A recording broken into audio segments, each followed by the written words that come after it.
right, folks, so continuing this conversation, let's make April 15th tax day a pro-growth tax cut day. That's the subject of the riff. Today's April 15th tax day, and it should be a day of celebration. Nearly all taxpayers, because of President Trump's one big beautiful bill, that was signed last July 4th. It's about 53 million taxpayers are going to get a direct cut, not only avoiding a $4.5% trillion tax hike that was proposed by Democrats, but also provided substantial pro-growth tax cuts for the vast majority of American taxpayers. 53 million people probably are claiming one of President Trump's new deductions. Anyway, some 51 million seniors right there will pay no tax on their Social Security under the new law.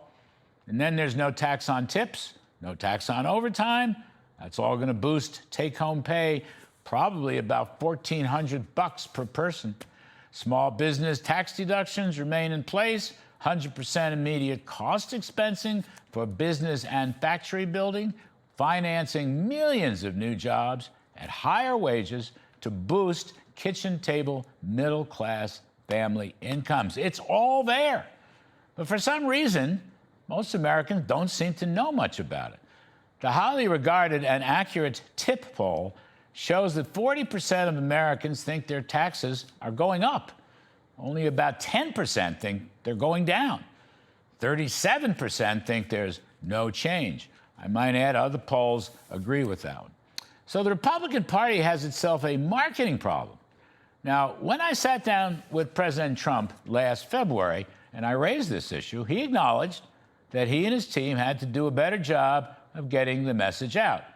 Well, the TIP poll is just completed, so the message is still not getting out. I know the president's a busy guy, obliterating Iran and winning the war, and terribly important, but he and his team and congressional leaders have just got to do a better selling job on tax cuts. And Republicans should put together, my view, another economic growth plan.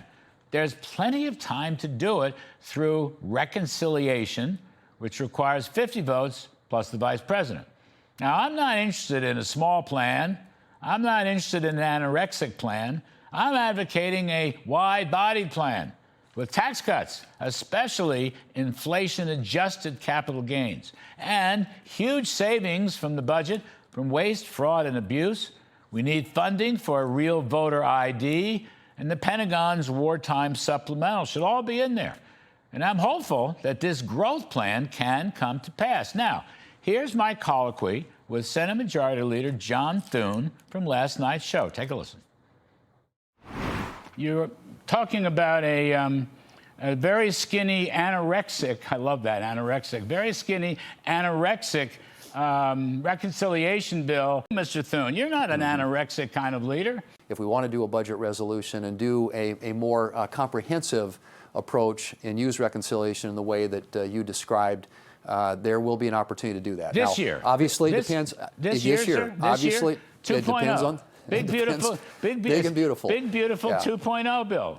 It depends. Yes. It depends on getting the votes. You're open to it. In the Senate, 218. You're open yeah, to it. Absolutely. All I mean, I'm for doing more, not less. Big, beautiful, wide-bodied view. Actually, Senator Thune's really a great sport. He was a prince last night. Now, hopefully, Speaker Mike Johnson will be as open to a wide-bodied growth plan as Senator Thune appears to be. And hopefully, the whole Republican Party will just get behind it, all right? So, yes, today is tax day. Let's make it a pro-growth tax cut day. Mr. Trump's going to win the war in Iran, but he and the GOP have to win the domestic economic war, a.k.a. the midterm elections. And that's the riff.